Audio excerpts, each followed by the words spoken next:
Hello, everybody. So, this is Steve Butler. What I want to do is check on the confession letter in the Cherry Joe Bates murder. The police found DNA on this letter, and the FBI identified it, I believe, as the story goes. They found the person. He says it was a sick joke, and they left it at that. It is a very detailed explanation of what took place that day. It says she was young and beautiful, but now she's battered and dead. She is not the first, and she will not be the last. I lay awake nights thinking about my next victim. Maybe she will be the beautiful blonde that babysits near the little store and walks down the dark alley each evening about 7. Or maybe she will be the shapely, blue-eyed Brownett that said no when I asked her for a date in high school. But maybe it will not be either. But I shall cut off their female parts, deposit them for the whole city to see. So don't make it easy for me. Keep your sisters, daughters, and wives off the streets and alleys. Miss Bates was stupid. She went to the slaughter like a lamb. She did not put up a struggle, but I did. It was a ball. I first pulled the middle wire from the distributor. Then I waited for her in the library and followed her out after about 2 minutes. The battery must have been about dead by then. I offered to help. She was then very willing to talk to me. I told her that my car was down the street and that I would give her a lift home. When we were away from the library walking, I said it's about time. She asked me about time for what. I said it was about time for her to die. I grabbed her around the neck with my hand over her mouth and my other hand with a small knife at her throat. She went very willingly. Her breast felt very warm and firm under my hands, but only one thing was on my mind, making her pay for the brush-offs that she had given me during the years prior. She died hard. She squirmed and shook as I choked her, and her lips twitched. She let out a scream once, and I kicked her in the head to shut her up. I plunged the knife into her, and it broke. I then finished the job by cutting her throat. I am not sick. I am insane. But that will not stop the game. This letter should be published for all to read. It just might save that girl in the alley, but that's up to you. It will be on your conscience, not mine. Yes, I did make that call to you also. It was just a warning. Beware, I'm stalking your girls now. CC, Chief of Police in Enterprise. That is a first-hand personal account of a murder, in my opinion. I don't see how you can see any different. That's not a sick joke. And that is so accurate as to what took place. And this showed up 6 months later that the police didn't even have an accurate assertion of all the events that took place to that young girl based on all the witness accounts, the forensics, the science, the pictures, the whole thoughts about what probably happened was all conjecture. That person is literally telling you the details of what took place. And he's describing Cherry Joe Bates, not another girl, in this confession letter. So whoever's DNA you found is probably the person that delivered the letter. And yes, it was a sick joke that he participated in. But what you didn't ask him is where did he get all these details and who gave them to him? And that would probably be a whole different story because it had to be the killer. But what I was concerned about was the fact that I know it's typewritten, which is kind of an advantage.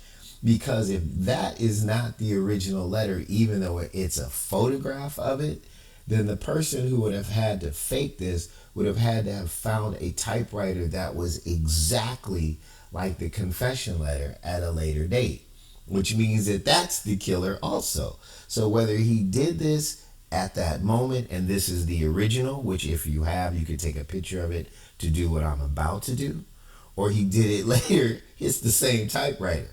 All right, so this, I bet money, is a production of Albert Lee Terry Jr. And how can we tell? Because he's like Van Gogh. He's like all these artists that do things. He puts a watermark, he puts a signature, he puts his mark in the document so that you know it's authentic, that it's not a copy. And the way you do that is you look into it for a reverse negative.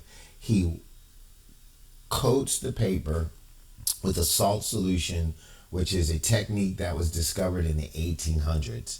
that turns regular paper into photographic paper, of which he can then take an overhead projector and shoot images onto the paper that you can't see because it's not developed. But the paper has a coloring to it. It changes. That's what these little, all this little stuff in here that kind of looks like smudges or like the paper's old or something. That's his thing. That's what happens when this process takes place, which makes me think there is a watermark in here from Albert Lee Terry Jr. and we're about to find out. All right, so I'm going to take that down and I'm going to show you the process that we can do now with a computer that you'd have to do pretty much with a camera and a negative in the past. So you open up a Word document and just follow this. Just find the original document and do it and you'll know. Take a picture of it, right? So I go to my desktop, I grab that thing. I put it in here and I'm going to wrap in front of the text so that I can move it to the middle. And then I'm going to take picture format. I'm going to go to effects and I'm going to turn it into a negative. So now I'm already seeing that there's something here. I just need to adjust it to see exactly what it is. Now that's it in its original form. Watch this thing transformation. Watch the transformation. Let's see. I am checking. Boom. Got him. Just what I was looking for.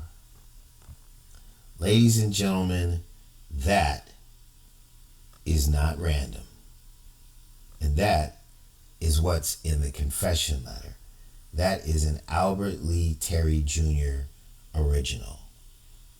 See how there's people and patterns? And I bet if you go through this, that these areas of dark between the areas of light pretty much be a visual recollection of the events and pathways and the topography and geography of the events of Terry Joe's murder. I can almost guarantee you, I know this guy. I know this guy. So I'm going to blow it up a little bit. See, there's somebody with a hat. Probably people that are out there, the way he was dressed, or witnesses. These are probably diagrams of his path from San Diego up to Riverside. Or maybe the walk from the library to where she was murdered. Right? Here's somebody here. Here's another person here. Here's a face. This is Albert Lee Terry Jr.'s work. So, if I were you, I'd go back to the guy who said that this was a joke and ask him exactly who else was in on the joke. Because this is Albert Lee Terry Jr.'s work. And the patterns you see on here are not random at all.